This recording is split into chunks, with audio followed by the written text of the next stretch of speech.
Nadartimer. Timer management made easy.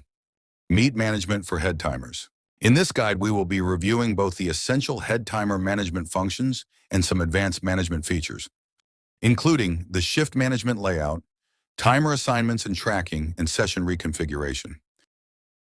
We'll begin by examining the common single swim session layout, followed by the more advanced swim meet multi-session layout.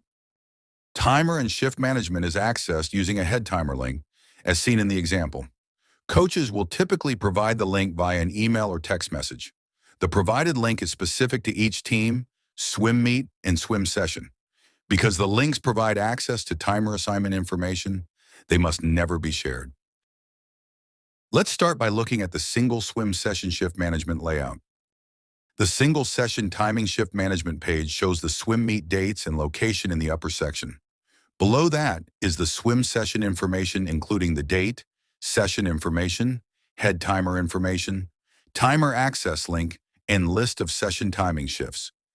Head timers can edit their contact information from the timer shift management page using the edit button in the head timer information section. You may update your name, email, and cellular number as needed. To facilitate communication, all assigned timers for the session will be notified of the changes.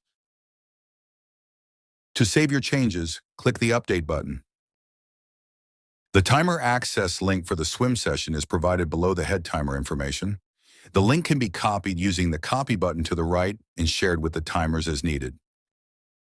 Let's take a brief look at the full swim meet timer shift management page before moving into the shift management functionality. Full swim session page.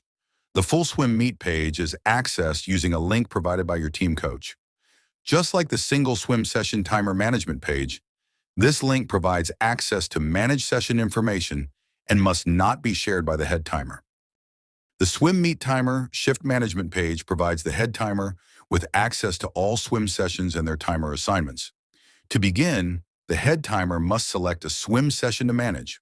Following the swim session selection, the timer shift management information and behavior are the same as described for the single swim session timer management page. Let's take a look at the timer shift management detailed layout. All shifts for a session, including the reserved timer shift, are listed by shift start and end time. To manage a shift, select the shift by clicking on it.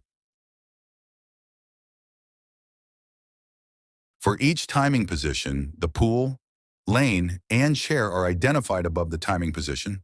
The top field displays the status of the timer as they progress through the timing lifecycle.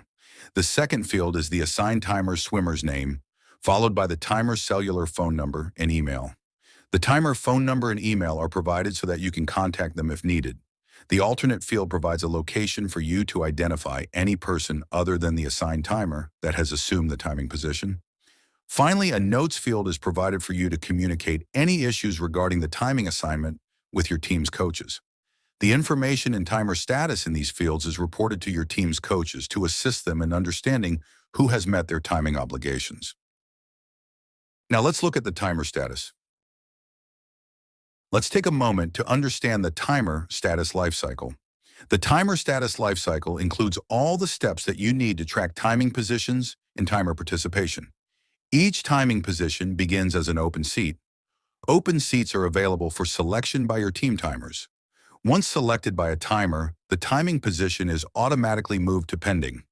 As the timers check in with you during the swim session, you should manually change their status to checked in.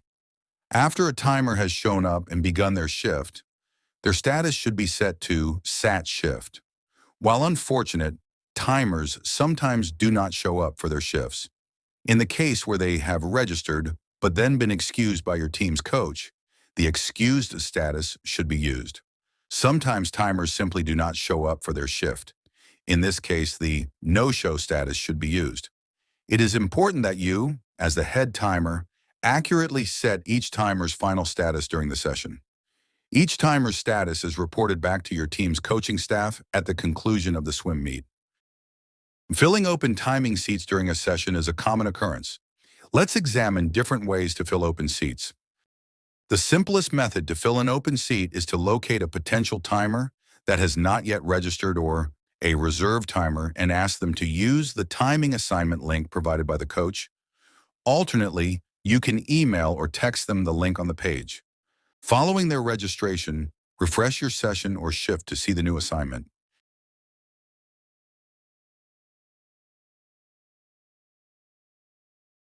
The head timer always has the option of entering a timer's information manually.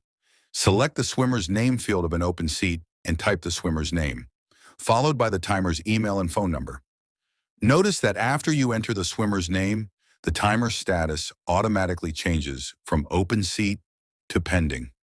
Click the Update button to store the new timer information.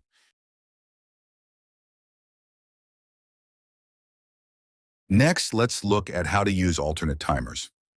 A typical challenge faced by any head timer occurs when a previously assigned timing position is vacant due to a no-show or excuse timer.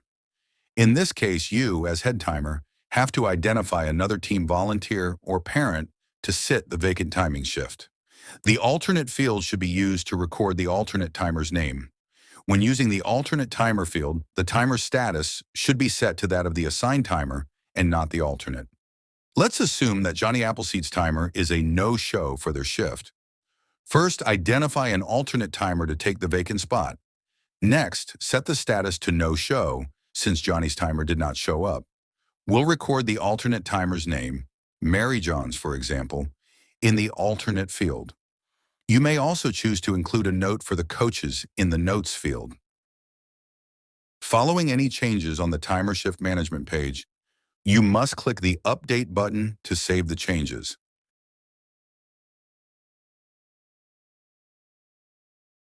Next, we'll examine how to release a timing assignment. Sometimes timers sign up for more than one assignment and want to release one of them.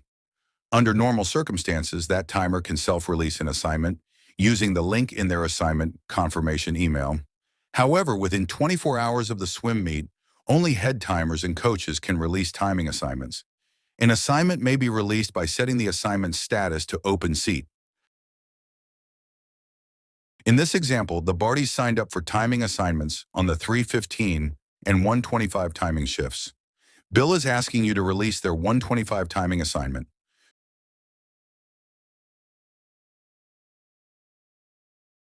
To release the assignment, change the timer's status to open seat. The system will warn you that setting the seat to open will delete the timer's assignment. You have the option to cancel or continue the action. Notice that timer information is removed from the timing position. To commit this action, you must click on the Update button at the page bottom. Since this timing position is now open, timers can register for it using the normal timing link provided by their coach. Session reconfiguration is an advanced platform feature that permits the head timer to partially reconfigure a swim meet session, including the session start and end times, lanes and chairs, the number of timers, and the number of reserve timers. The session reconfiguration feature is disabled by default and must be enabled by a team coach on the team management page. If the Reconfigure Session button is not visible on the head timer shift management page, the feature is disabled for that session. Before reconfiguring a session, let's get familiar with the configuration page layout. The current session summary appears at the top of the page, followed by the current session configuration details. Below that are the new session configuration parameters. You will use the fields in this area to adjust the session. At the bottom of the page is the new computed timing shift information. This section provides real-time visibility into how your changes affect the timing shifts. Finally, there are the Cancel and Update buttons. The Cancel button will exit the configuration process without any changes. The Update button will save the changes and notify the timers of a change. Now we'll go through a typical reconfiguration and examine the impact of various fields on the session shifts. The session start and end time occur in 15-minute intervals and provide the meet session duration. The end time can never occur before the start time. Increasing or decreasing the session duration may result in longer or shorter timing shifts. To view the impact of any change, look at the Computed Timing Shifts section at the page bottom. Here you can see that a start time change from 12:30 to 12 results in a computed shift duration change from 55 to 60 minutes. The timer pool count is the maximum number of timers that are available to fulfill every seat for every shift and includes a number of reserve or unassigned timers. Increasing the number of timers tends to decrease the duration of the timing shifts. Likewise, decreasing the timers tends to increase the shift duration. In the example, we'll increase the number of timers from 17 to 21. Notice that the shift duration in the computed timing shifts section changed from 60 minutes to 50. Now let's decrease the number of timers from 17 to 13. Consequently, the shift duration has gone from 60 minutes to 80. You will also notice a warning under the timer pool field. Decreasing the number of timers will result in some existing timing assignments being dropped. In the example, moving from 17 to 13 timers will result in the last 4 timers assignments being dropped from the session. You may revert to the current configuration without timing assignment loss by entering the original timer pool value or using the cancel button. Additionally, the small yellow warning triangle in the computed timing shifts shift duration field appears when the computed shift duration is less than 30 minutes or greater than 75 minutes. Timing shifts of 30 to 75 minutes in duration are generally optimal for the timers. Reserve timers are volunteers that have signed up for the session after all shifts and chairs have been filled. These timers have agreed to be available for the duration of the meet session to fill in for no-show or excused timers and should be used as needed. You may set the minimum reserve timers field to explicitly retain a minimum number of the timer pool as reserve timers. The default value for the field is 1 reserve timer, but it can be set for 0. The field value cannot exceed the number of timers specified in the timer pool and must leave an adequate number of timers to fill all shifts and chairs. In the example, we have 17 timers and 1 minimum reserve timer with 4 chairs to fill. Entering a minimum reserve timer value of 18, which exceeds the timer pool, results in an undefined shift duration and an invalid reserve timers value in the computed timing shifts section. Likewise, entering a minimum reserve timer value of 15, although less than the timer pool count, results in an undefined shift duration because not enough timers are available to fill all the seats in a single shift. Finally, let's set the minimum reserve timer value to 3. Note that 5 timers are held in reserve because with 4 chairs, you can have 3 timing shifts, which leaves 5 remaining timers as reserve timers. Lastly, we'll look at how to add and remove lanes and chairs from the session. The lanes and chairs are presented based on the swim meets pool layout as configured by your coach. The majority of meets will utilize a single or main pool layout. However, larger or championship meets may use alternate layouts consisting of 2 pools or a single pool with timers on both ends of the pool, as in chase meets.